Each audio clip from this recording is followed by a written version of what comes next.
Hello everyone, this is Sangeeta Yadav and welcome back to the S3 Institute for Environment Foundation. So in this video, we are going to talk about how to prepare for your NET exam which is going to happen in Feb and March 2023.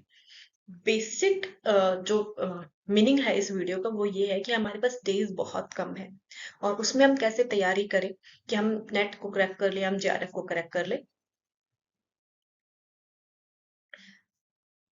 So let's talk about it. Today is 6th of January, right.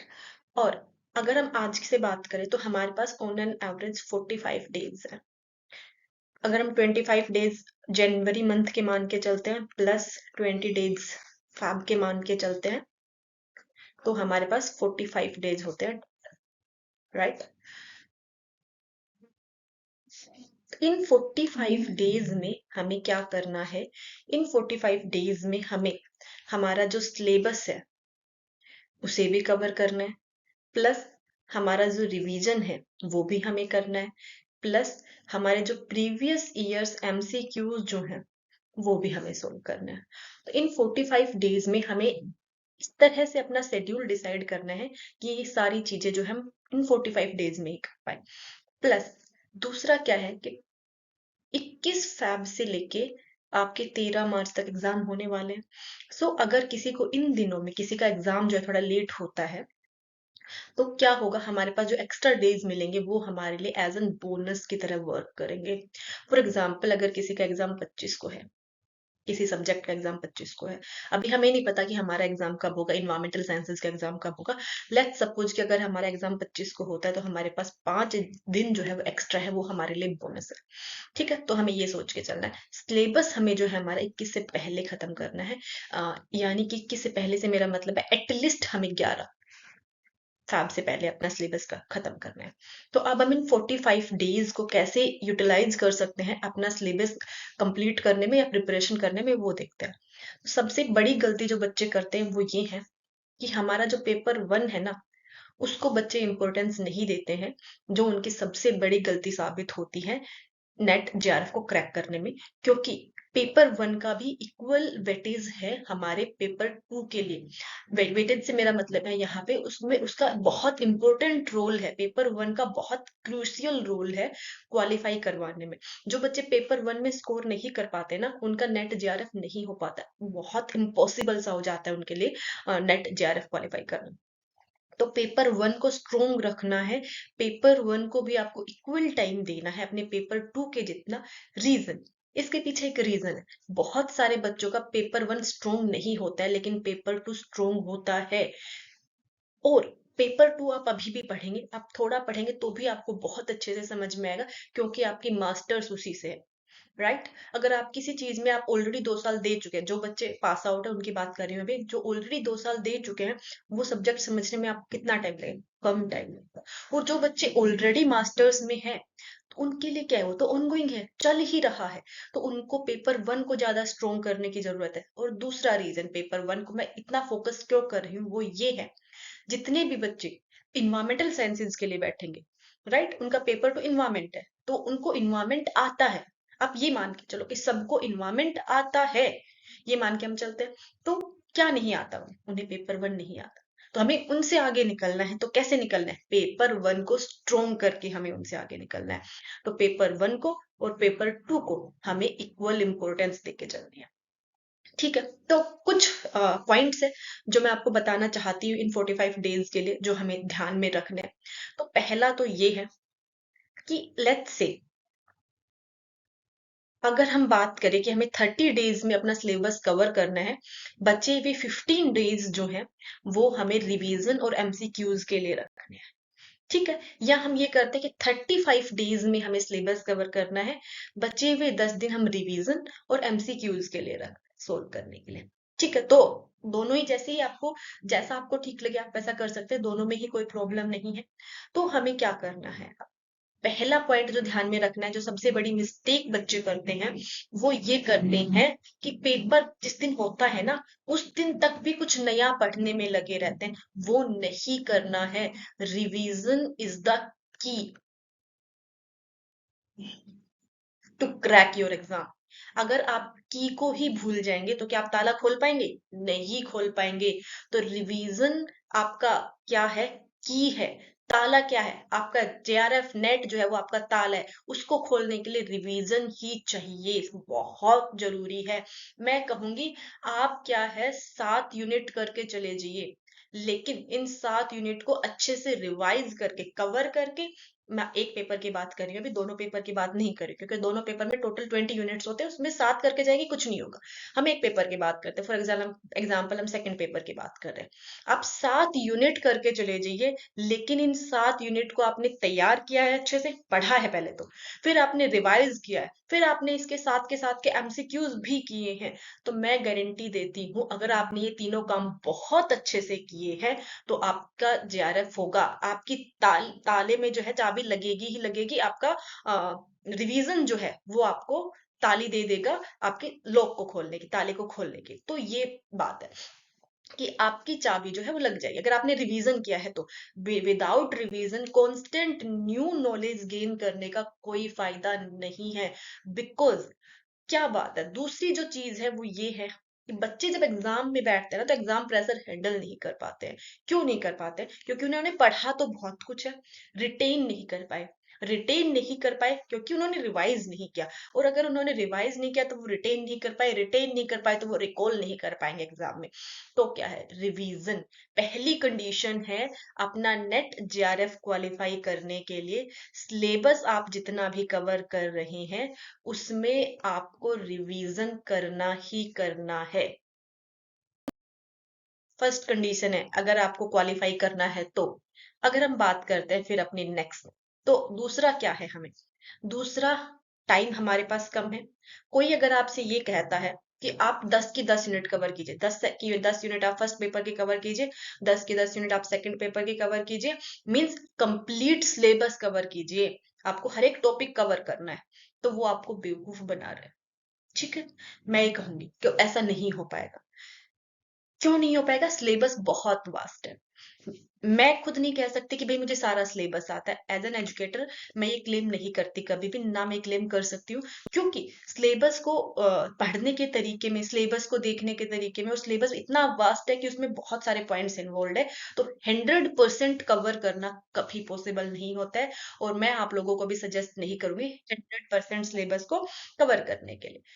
क्या, अब देखना ये है हम लोगों को कि हमारी 10 यूनिट सेकंड पेपर में, 10 यूनिट फर्स्ट पेपर में, इसमें से हमें कितनी कवर करनी है। डिसाइड कर लीजिए कि मुझे 8 यूनिट फर्स्ट पेपर से कवर करनी है, पेपर पेपर 2 से कवर करने, पेपर 1 तो मुझे सारा ही पढ़ना है, ये ध्यान में रखना है, 10 की 10 यूनिट मुझे करनी ही करनी है, ये ध्यान में रखना है। ठीक है। अब पेपर 2 को मैंने अगर 8 यूनिट बोला मुझे कवर करनी है तो वो करनी पड़ेंगी विद इन 35 डेज और विद इन 30 डेज। ठीक है, तो वो मुझे कवर करनी ही करनी है। जैसे मैं अपना एग्जांपल देती हूँ कि बहुत सारे बच्चों की प्रॉब्लम होती है, अ, जो बायोलॉजिकल बैकग्राउंड से होते हैं, बायो बैकग्राउंड से होते हैं, कि उनके न्यूमेरिकल्स वो ना बहुत जल्दी कर नहीं पाते हैं, या जो स्टैट्स वाली यूनिट है वो उतना जल्दी कर नहीं पाते हैं उसको। तो मैं कहूंगी कोई बात नहीं है, कोई दिक्कत नहीं अगर आप स्टैट्स वाली यूनिट को छोड़ देंगे। अगर आप बायो बैकग्राउंड से है और आपने स्टैट्स वाली यूनिट छोड़ दी, कोई दिक्कत नहीं है, 90% तो कवर कर सकते हैं। एंड आई विल गारंटी आप उस 90% में अपना जेआरएफ क्वालिफाई करेंगे। मैं नेट की बात नहीं कर रही हूँ, मैं जेआरएफ का बोल रही हूँ कि आप उस 90%, लेकिन जो मैंने तरीका बताया है कि सिलेबस कवर करना है 90%, 9 यूनिट्स जो उनका सिलेबस कवर करना है अच्छे से, रिवीजन करना है, और एमसीक्यू जो है प्रीवियस ईयर्स के जो एमसीक्यूज है वो आपको अटेम्प्ट करके देखने ही देखने, तभी आप कर पाएंगे। ठीक है, तो ये करना है, सिलेबस डिसाइड कीजिए, उसके बाद पढ़ना स्टार्ट कीजिए, और हर दिन ये देखना है कि मुझे हर दिन पेपर 1 को भी इक्वल इंपॉर्टेंस देनी है। तो सेकंड क्या हो गया आपका? सेकंड पॉइंट कि आपको जो है सिलेबस जो है वो डिसाइड करना है कि 80% कवर करना है, 70% कवर करना है, 90% कवर करना है, ये आपको डिसाइड करना है। और जितना आपने डिसाइड किया है उतना आपको करना ही करना है विद इन 30 to 35 डेज। ठीक है, देन नेक्स्ट, आपने डिसाइड कर लिया, फॉर एग्जाम्पल हम मान के चलते हैं कि आपने 7 यूनिट का डिसाइड कर लिया कि आप सिर्फ और सिर्फ 7 यूनिट कवर करेंगे। ठीक है, अब ये 7 यूनिट जो है सभी को इक्वल टाइम देने की जरूरत नहीं पड़े। कुछ यूनिट्स जो होती है वो आपको कम टाइम में हो जाती है, कुछ यूनिट्स जो है उसके लिए ज्यादा टाइम रिक्वायर्ड होता है। तो आप अपने अकॉर्डिंग उन यूनिट्स का टाइम डिसाइड कर लीजिए। जैसे अगर मैं आपको बताऊं, एनर्जी वाली यूनिट है आपकी, या मैं आपको कहूँ सॉलिड वेस्ट वाली यूनिट है, आप इन दोनों को मिला के आप 3 से 4 दिन में इस यूनिट को कर सकते हैं, 3 से 4 दिन में इस यूनिट को कवर कर सकते हैं। राइट, तो क्या करना है, अपना टाइम डिसाइड करना है कि मुझे एनर्जी वाली यूनिट, सॉलिड वेस्ट वाली यूनिट, या कोई भी यूनिट जो 7 यूनिट्स आपने डिसाइड किए, मैं उसको कितने दिन में कवर करनी है मुझे वो। ठीक है, मैं पर्सनल सजेशन ये दूंगी कि मार्केट में ना बहुत सारी बुक्स अवेलेबल हैं जो आपको क्या करती हैं, यूनिट वाइज प्रीवियस ईयर्स जो क्वेश्चंस है वो प्रोवाइड करवाती है। तो जैसे ही आप एक यूनिट खत्म करें, मान लीजिए आपने 3 दिन में वो यूनिट करी, तो नेक्स्ट डे, फोर्थ डे, आप उसके प्रीवियस ईयर्स के जो एमसीक्यूज है वो स्टार्ट कर दीजिए। एक दिन पूरा आप एमसीक्यूज पे लगाइए, जितने भी दिन आप डिसाइड करते हैं वो आप एमसीक्यू पे लगाइए कि मुझे इस दिन, 4 दिन आपने डिसाइड किए एनर्जी को कवर करने के लिए, 3 से 3.5 दिन आप उसको कवर कीजिए, नेक्स्ट फोर्थ या जो आपका हाफ डे बचता है उसमें एमसीक्यूज कीजिए। तो आप ये 35 दिन मान लीजिए, 35 दिन में आपको एमसीक्यू प्लस सिलेबस कवर ये करना है। तो थर्ड पॉइंट क्या हो गया हमारे लिए यहाँ पे, थर्ड पॉइंट हमारे लिए ये हो गया है, यूनिट प्लस एमसीक्यू के लिए, सॉरी, प्रीवियस ईयर्स जो हमारे एमसीक्यूज जो है उसके लिए टाइम लिमिट डिसाइड। राइट, तो 3 पॉइंट्स हो गए हमारे पास। ये ही सबसे क्रिटिकल 3 पॉइंट्स है। फोर्थ पॉइंट हमारा पेपर 1 है।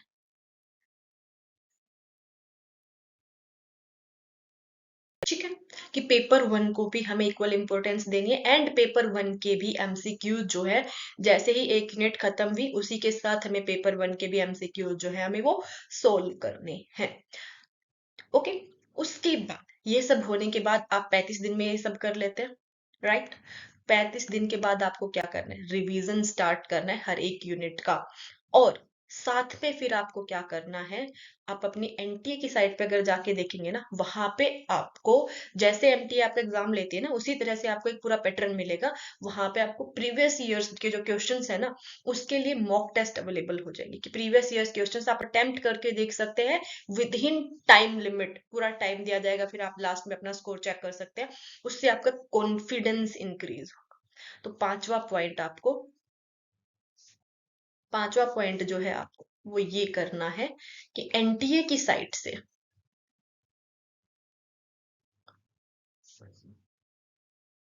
एनटीए की साइट से आपको प्रीवियस ईयर्स के एग्जाम्स जो है वो अटेम्प्ट करने। यहाँ पे हमने क्या बोला था कि यूनिट वाइज करना है, यहाँ पे हम मिक्स्ड बोले। यूनिट वाइज में हमें पता होता है कि इसी यूनिट का आंसर क्वेश्चन है, तो हम थोड़े बायस्ड होके करेक्ट आंसर दे सकते हैं, लेकिन जब मिक्स्ड क्वेश्चंस आते हैं तो वहां पे थोड़ा प्रॉब्लमेटिक हो जाता है। तो वो हमें करना है यहाँ पे बचे हुए 10 दिन में, revision plus mock test attempt करने हैं।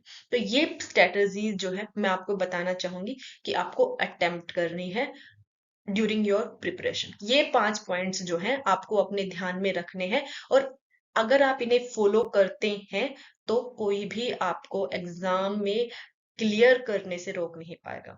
जो मेन पॉइंट है वो ये है कि आपको डिसाइड करना है, आपको डिसीजन लेने हैं कि मुझे क्या कवर करना है और मुझे क्या छोड़ना है। 100 के चक्कर में मत पड़िए। हो सकता है कि आप 100 को कवर करने के चक्कर में आपका नेट जेआरएफ छोड़ दे, ना कर पाए, और 100% सिलेबस भी कवर ना कर पाए। 100% सिलेबस के लिए कभी मत जाइए, उतना कीजिए जितना आप कर सकते हो। आप 6 यूनिट कर सकते हैं, 6 कीजिए, 7 कर सकते हैं, 7 कीजिए, 8 कर सकते हैं, 8 कीजिए, 9 कर सकते हैं, 9 कीजिए। 6 से कम मत कीजिएगा, बहुत डिफिकल्ट हो जाएगा। 6 में आप नेट क्वालिफाई कर पाएंगे, जेआरएफ निकालना बहुत मुश्किल हो जाएगा। लेकिन अगर आप 8 यूनिट बहुत अच्छे से करते हैं, मीन्स तैयारी आपको ऐसे करनी है कि मैं 100% सिलेबस तो नहीं कवर कर पा रहा या नहीं कवर कर पा रही हूँ, लेकिन जो मैं ये 8 यूनिट कर रही हूँ ना, इसको मैं अपना 100% दे रहा हूँ। मीन्स कि इस 8 यूनिट्स में से कुछ भी आ गया ना, तो मैं कुछ गलत नहीं करूंगा या करूंगी। वो हमें तैयारी करनी है, वो कॉन्फिडेंस हमें हमारे अंदर होना चाहिए। वो कब आएगा? वो रिवीजन से आएगा। बार बार मेरा जोर जो है वो रिवीजन पर है, क्योंकि रिटेनिंग जो है वो रिवीजन पे डिपेंड करती है, रिकॉलिंग जो है वो रिटेनिंग पर डिपेंड करती है। आपको जब एग्जाम में डर लगने लगता है ना, वो इसलिए लगता है कि हमें ये लगता है पता नहीं याद होगा या नहीं होगा, याद होगा या नहीं होगा। लेकिन जितना आप रिवाइज करेंगे उतना आपको रिटेन रहेगा, जितना आपको रिटेन रहेगा उतना आप रिकॉल कर पाओगे और एग्जाम प्रेशर को हैंडल कर पाओगे। तो सभी बातों को छोड़ दे तो मोस्ट इंपॉर्टेंट चीज इज रिवीजन। तो आप यहाँ से सबसे पहले आप डिसाइड कीजिए कितना सिलेबस कवर करना है, पेपर 1 कंप्लीट करना है।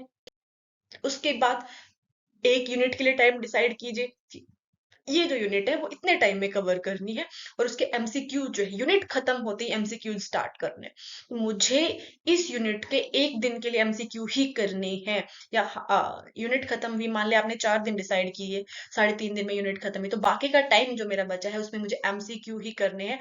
एटलीस्ट आई विल से कि एटलीस्ट आपको हर एक यूनिट के प्रीवियस ईयर्स जो के जो एमसीक्यूज हैं वो 100 to 150 एमसीक्यू जो है वो आपको अटेम्प्ट करने ही करने हैं। और ये 100 to 150 एमसीक्यू जो है वो इस तरह से अटेम्प्ट नहीं करने कि आपने क्वेश्चन पढ़ा, आंसर दिया, आपने को नहीं आया तो आपने आंसर जो है देख लिया कि अच्छा ये वाला आंसर होगा, याद कर लिया। वो नहीं करना है। अगर आपने क्वेश्चन पढ़ा है कोई और आपको पहला ही क्वेश्चन नहीं समझ में आया कि कहाँ से आ गया, तो आप क्या करेंगे, अपने नोट्स खोलेंगे या आपके पास जो भी मटेरियल है उसको खोलेंगे, और क्या करेंगे, वहां से आप देखेंगे कि ये टॉपिक कहाँ है इस यूनिट में, और उस यूनिट टॉपिक को जो है दोबारा से पढ़ेंगे। उसके ऑप्शंस को देखेंगे, ऑप्शंस में आपको कुछ नया मिला है कि ये मैंने नहीं पढ़ा है, तो आप फिर उस अपने मटेरियल में देखेंगे कि ये कहाँ है, फिर उसको पढ़ेंगे। तो ये आपको करना है। ऐसे नहीं कि क्वेश्चन देखा आया नहीं आंसर याद कर लिया, ये नहीं करना है। एमसीक्यूज हम क्यों करवाते हैं? ताकि हमें ये पता चल जाए कि अच्छा मैंने मेरा इन 150 से 150 क्वेश्चन मेरा ये वाला टॉपिक रह गया था, या ये वाला टॉपिक मुझे नहीं आता है। तो आप क्या करेंगे, उसको रिवाइज करेंगे, उसको फिर से देखेंगे।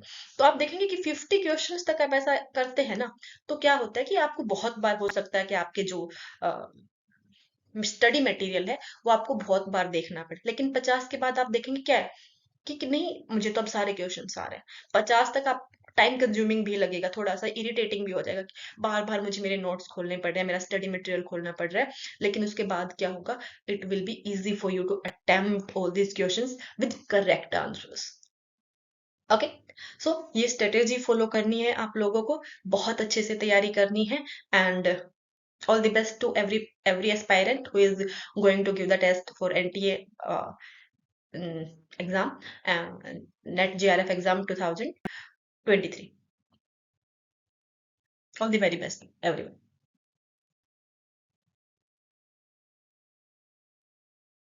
एक बात मैं आप लोगों को बताना भूल गई थी, अगर आप इन्वायरमेंटल साइंसेज के लिए प्रिपेयर कर रही हैं और तो आप लोग हमें ज्वाइन कर सकते हैं। कॉन्टेक्ट डिटेल्स मैं आपको डिस्क्रिप्शन में प्रोवाइड कर दूंगी। Thank you.